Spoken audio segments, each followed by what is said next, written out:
Hello, friends. This is Bishop Minerva Carcaño reaching out to journey with you on this Holy Week. Yesterday on Palm Sunday, we remembered Jesus' entry into Jerusalem. Some believed that he was the king they had long waited for, the son of the great King David, the one sent by God, the one worthy of Hosanna praises. Others thought he was a second-rate prophet from insignificant Nazareth. Jesus didn't let the praise go to his head or the doubt get him down.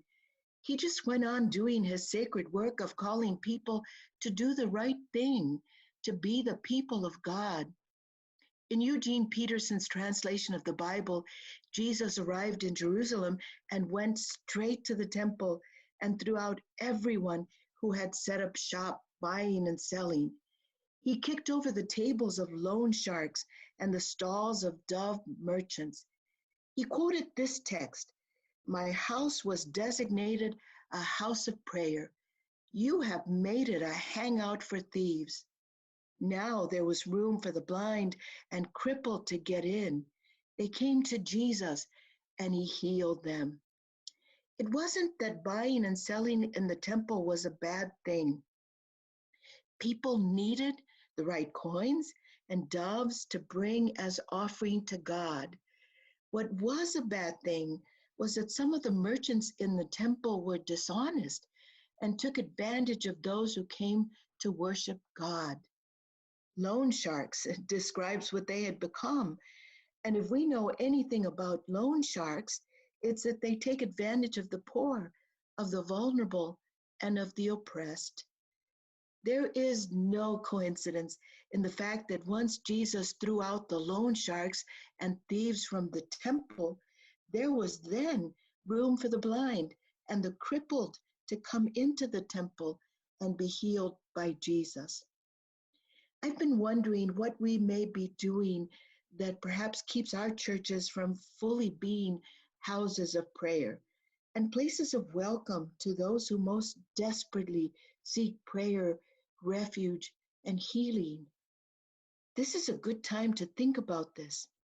While we are sheltered in our homes, absent from our church buildings and church life as usual, it would be good for us to consider what we could do better to be the church that God calls us to be and Jesus reminds us to be.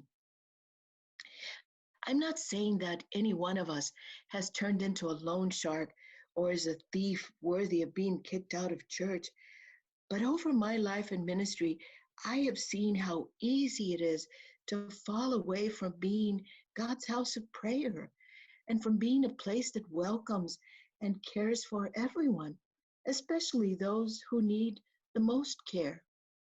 When I was a district superintendent, I walked into a church with my daughter, Sophia. The church was cutting down on its expenditures, so they were making only a limited number of worship bulletins, only enough for those who usually came. It was my first visit to them, so they didn't know who we were. They told us they had no more worship bulletins and directed us to sit in the back row. There was absolutely no welcome. We sat next to two men who each had a worship bulletin, but they had no intention of sharing.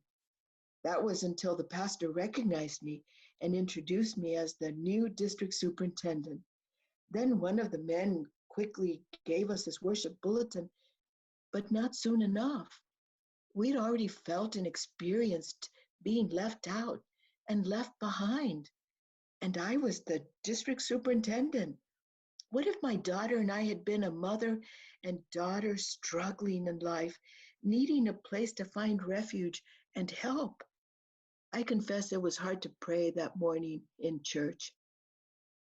On another occasion, while serving as a pastor, a family that lived in poverty started to come to church. They chose to sit on the back row because of their humility.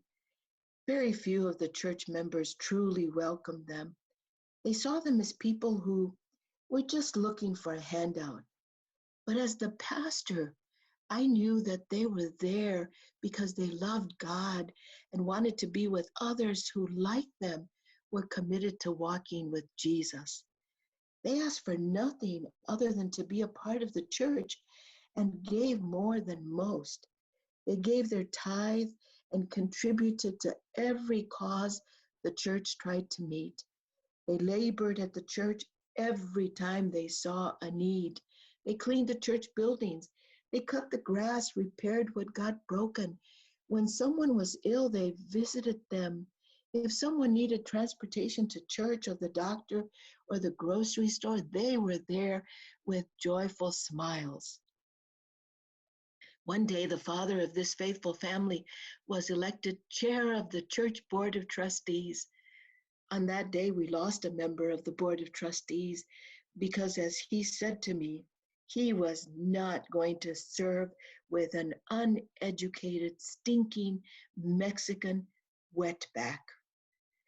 When this church member told me this, I felt Jesus' anger when he was in the temple, and I asked that member to not come back until there was room in his heart for his brother whom he had rejected. Corruption in our hearts can sneak up on us. As a bishop, I've been told to shut my mouth and stop my welcoming of undocumented immigrants, the poor, the LGBT community, and others who are different from those of us in our churches.